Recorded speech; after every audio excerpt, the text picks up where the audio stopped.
Hey guys, welcome back to the podcast. It's episode 168. I'm your host, Jared, and it's Friday.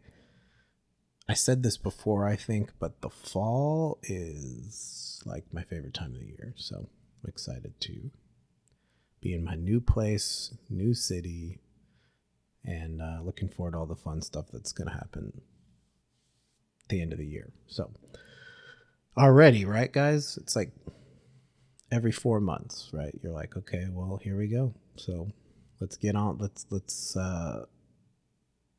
live it to the fullest. How about that?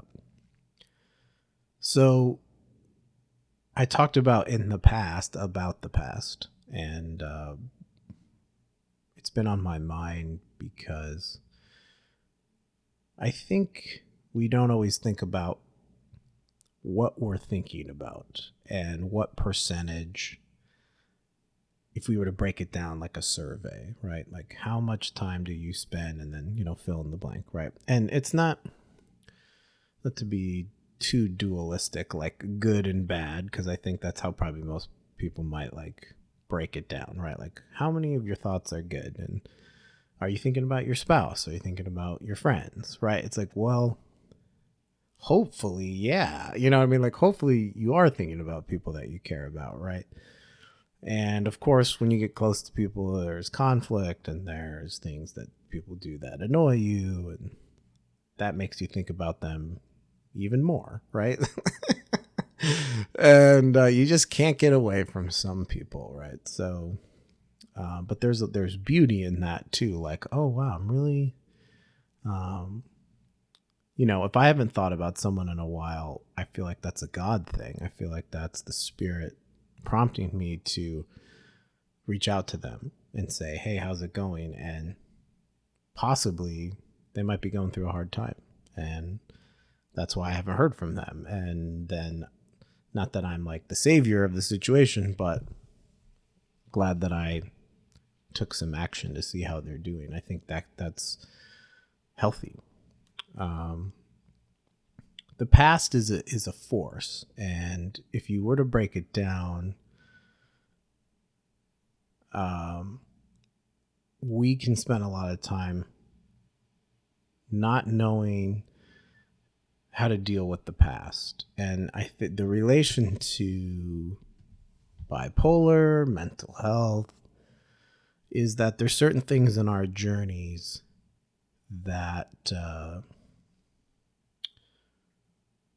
a mixture of ignorance and maybe not having wisdom, fear, scarcity, lack of clarity, over spiritualizing, under spiritualizing,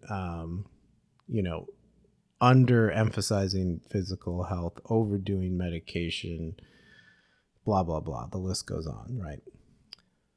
And I would say fear, decisions made from fear. Like if most of the choices is fear in an unhealthy way, I think that if there's regret about that, man, that's a hard one to kind of undo. Like, oh wow, I made that decision because I was afraid, and it's like, how do I stop myself from doing that in the future? But also, what's the result of fear? More fear and more scarcity and more sadness and distance and isolation and loneliness. That comes from fear. And maybe that's where you are right now, and that's where you were in the past. And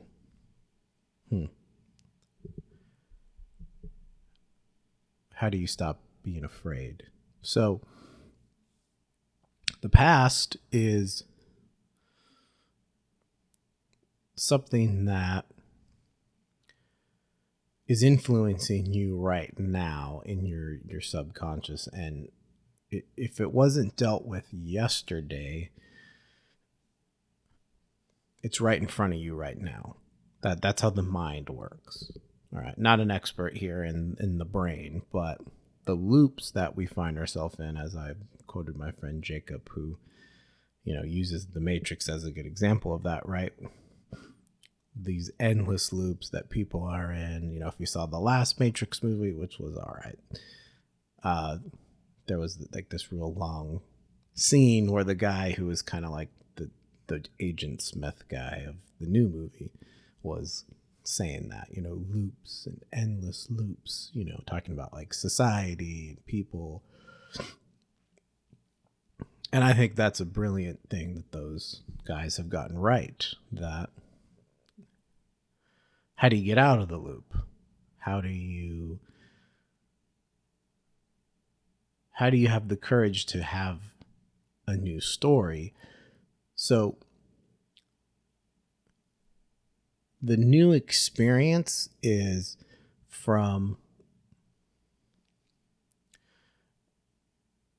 the work it takes to have a new experience, right? Like, I do think a part of depression, whether you have a diagnosis or not, I mean, if you've been listening recently, I've been kind of trying to break some of that stuff apart, but depression will cause you to kind of shut down and kind of say, yeah, I don't want to do that. I mean, in it, not to overgeneralize it, but if it goes and lasts for a while, there's different levels. It can cause you to, either go right or left. Right is like new experience. Left is go home and hide in your room and watch movies, right? Or something. Not that that's always bad, but do the thing that doesn't cost a lot. Do the thing that's less sacrifice. And it probably will lead you to doing things alone, by yourself, away from people. Okay, I think you guys get it, right? So if your regret from the past was, I wish I would have, and then fill in the blank. If you carry that around with you for a couple of years, or like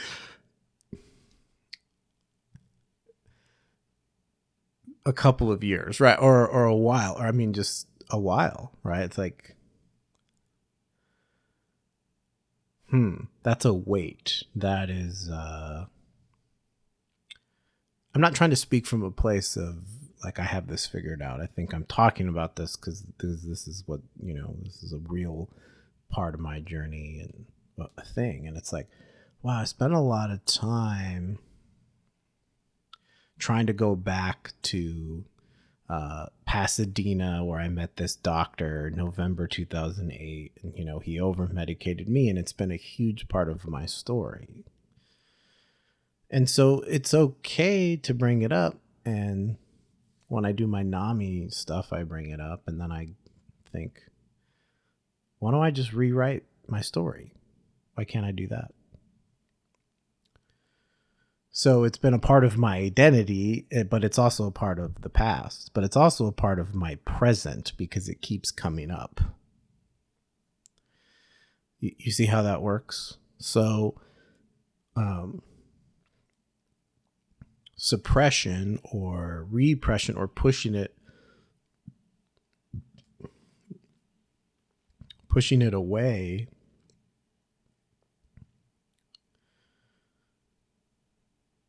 is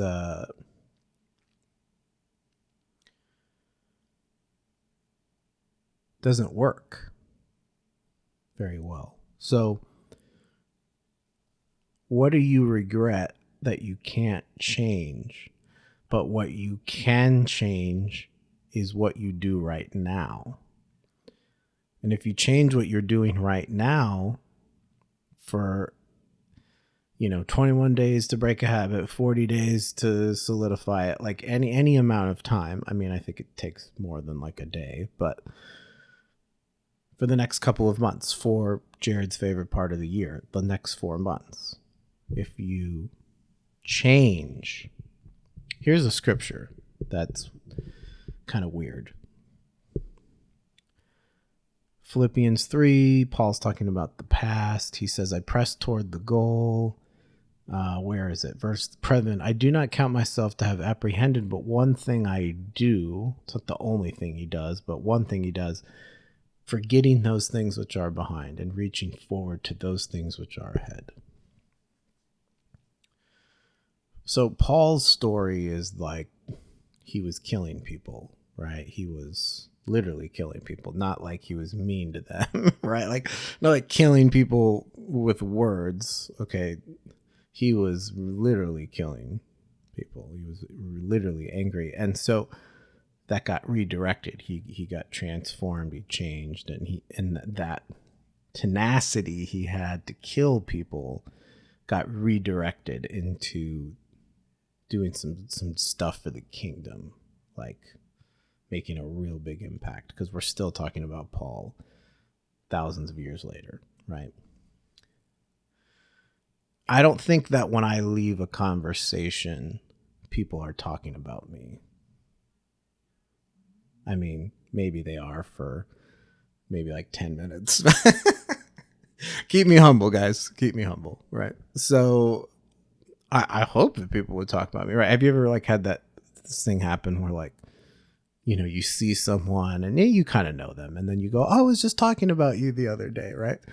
And it's like, you know, and then the conversation just continues, and you go, wait, whoa, wait a second, like, and I'm sure this is like insecurity is in this too, right? If you're going back and you're like, wait, hold on, bro, wait, what do you mean you were talking about me? Like, what were you talking about?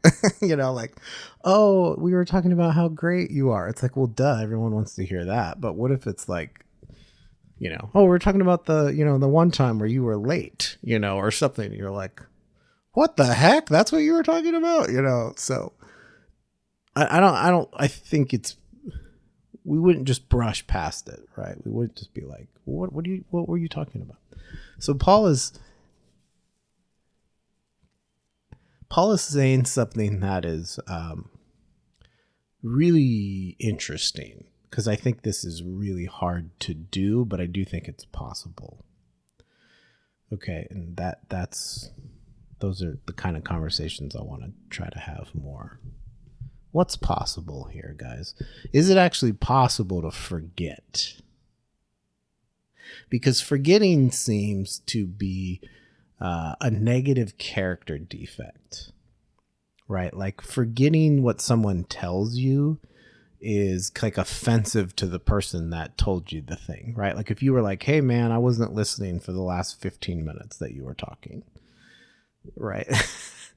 I mean, I don't know if we could be that honest with people, but true story. I mean, yeah, of course, we've all done that. Maybe not forgetting everything they're saying, because well, maybe that is possible, but you're forgetting a lot of things they're saying, because in your mind you're like, oh, this guy's boring, but I don't have the courage to stop this person right now and be real and say, look, I don't really care about what you're saying. That's why I'm forgetting.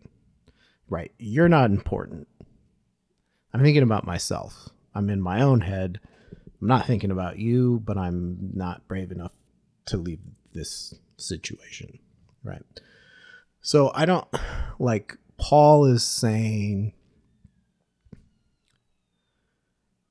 something around forgetting. It's an energy. It's a force. It's something that is motivating him to move forward.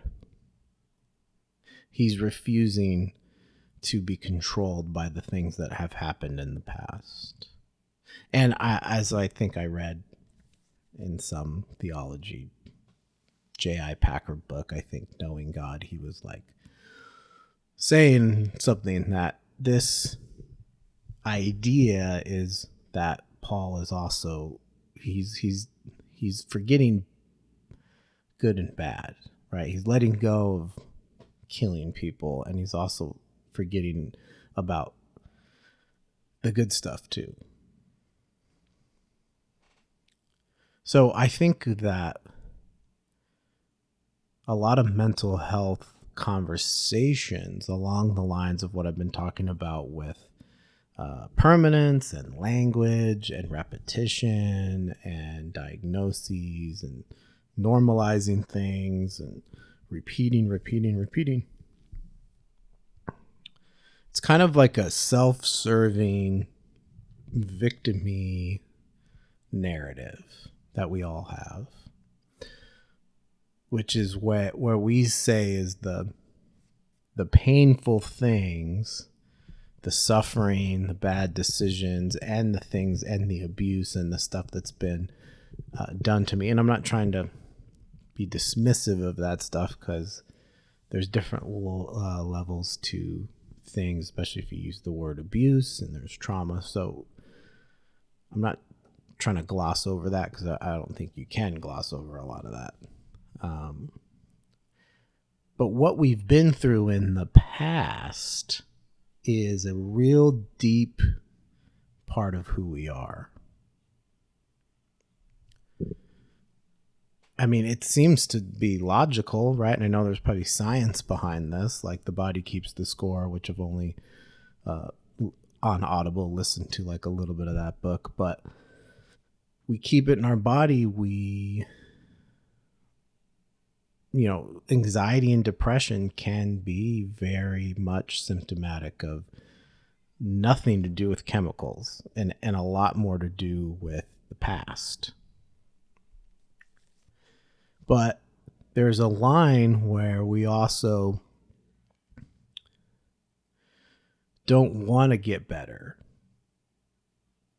And we also don't really want healing, because we have to give up the old story. Again, taking some of this story stuff from like my book club on Sundays and conversations we've had, and quoting my friend Jacob too, because he's talked about this with me a lot, and I think it's wisdom, But I am bipolar versus I have bipolar, or I am depression. I mean, that would be a weird way to introduce yourself at a party, and some of that is just like, why don't you try to like not talk about it? How about that? Here's a suggestion. How about you don't bring up bipolar at all? How about you don't bring up hospitals, meds, doctors, NAMI? I guess for me, I have a mental health podcast, which I do like telling people that, because then sometimes that can be an interesting talk. Like, oh, what's your podcast about? But then I go, oh, what's mental health? Oh, shoot.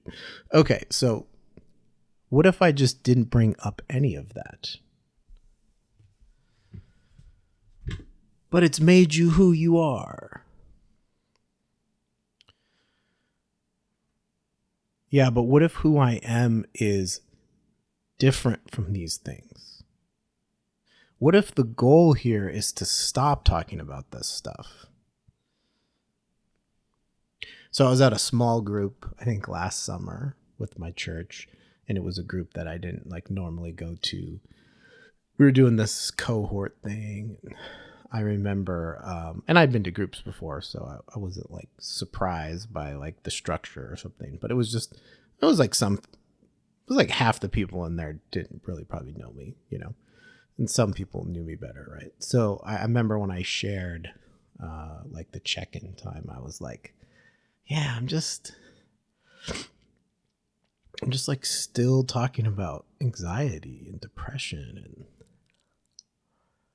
I'm just kind of like annoyed that I'm still talking about this stuff, something like that. I said something like that, right? And someone in the group was like, kind of encouraging me, like, hey, that's okay. You're showing up and you're here, and so if the past is this energy that can be dark, we have to be careful what we promote, like what we promote in our own story. because I do think change is possible, and I don't. It's hard to imagine. Dismissing is not the right word. Maybe it can sound like that, but the other thought I've had with this stuff is that if I keep bringing these things up, my insecurity with other people is it's self-absorbed, it's selfish, and definitely had feedback from people say that it's come across that way. And I go, oh wow, really? I'm selfish. And it's like, okay, yeah, that's very true, right? And not in like a hard on myself way. It's like, oh, I could see how that could, if I take people down this path, it is about me, because I'm telling them about the things I've suffered and struggled, right? And the only caveat with that is that can help someone. And in some situations, someone could be struggling so much that you telling your story about your hospitalizations and the meds you take, and that's easy for me to talk about. I've been talking about this stuff for 16 years. That could help someone, and I've seen it help people. But most of my interactions in life are not that. So when I kind of bring it around, it's a mixture of the things I've experienced, and I'm holding so tightly onto that is who I am. And I'm probably threatened by the idea that could be taken away from me. And it's like, well, who am I unless I have the things that I've been through?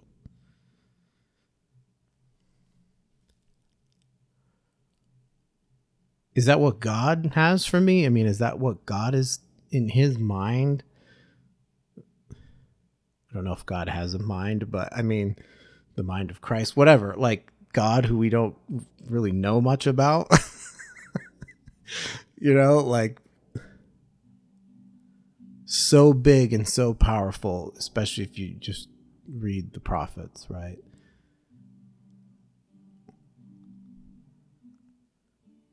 Does God desire that I just keep talking about my symptoms and keep normalizing this language? Or is he waiting for me to let go? Because that's the only way that I have a new story that will become my past. And until there's something new taking place, which will cost me a lot, probably everything, to do something better and new, till that happens, this episode will sound the same. Because my past will be my present, and my present will be similar to how I've lived in the past. All right, guys. Really like this conversation. We'll definitely continue some of these thoughts for sure. Thank you for listening. I got a website, louderNowPodcast.com. I'll put all that info in the notes. Follow me on Instagram. That's probably where I do most of my posting. And we'll see you next time.